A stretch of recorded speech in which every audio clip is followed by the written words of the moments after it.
بے حد خواہش بچے کی نشانی ہے، مرد کی نہیں۔ اپنی غلطیوں کو دور کرنا دوسروں کی غلطیوں سے بہتر ہے۔ اگر آپ کی خواہشات عظیم نہیں ہیں تو آپ کو تھوڑا بہت زیادہ لگے گا۔ کوئی طاقت اور کوئی خزانہ ہمارے علم کی وسعت سے زیادہ نہیں ہو سکتا۔ طب جسم کی بیماریوں کو ٹھیک کرتی ہے، حکمت روح کو شہوتوں سے آزاد کرتی ہے۔ دولت کا غلام کبھی ایماندار نہیں ہو سکتا۔ بہت سے زیادہ پڑھے لکھے آدمیوں کے پاس عقل نہیں ہے۔ بہادر آدمی نہ صرف وہ ہے جو دشمن پر فتح پاتا ہے، بلکہ وہ ہے جو خواہشوں سے زیادہ طاقتور ہوتا ہے۔ کچھ مرد شہروں کے مالک ہیں لیکن عورتوں کے غلام ہیں۔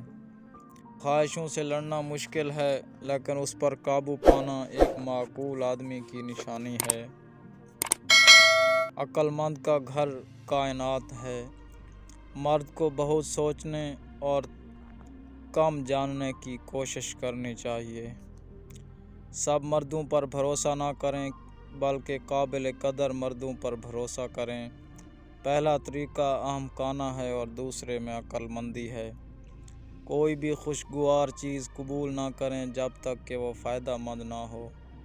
تھوڑے کی خواہش سے غریب خود کو امیر بنا لیتا ہے۔ نیکی کا مطلب محض غلط کام نہ کرنا نہیں بلکہ غلط کام کرنے کی خواہش نہ کرنا ہے۔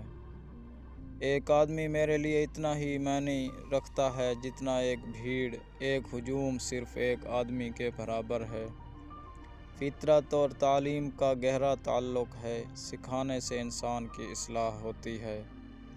ایک عقل مند آدمی کے لیے پوری زمین کھلی ہے کیونکہ ایک نیک روح کی ساری زمین اس کا آبائی وطن ہے۔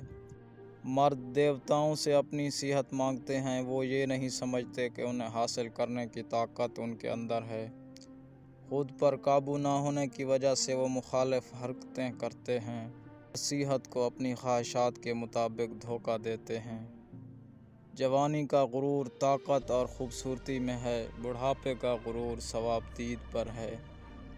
ہر جگہ انسان فطرت کو قصوروار ٹھہراتا ہے لیکن قسمت زیادہ تر اس کے کردار، جذبے، اس کی غلطیوں اور کمزوریوں کی بازگشت ہے۔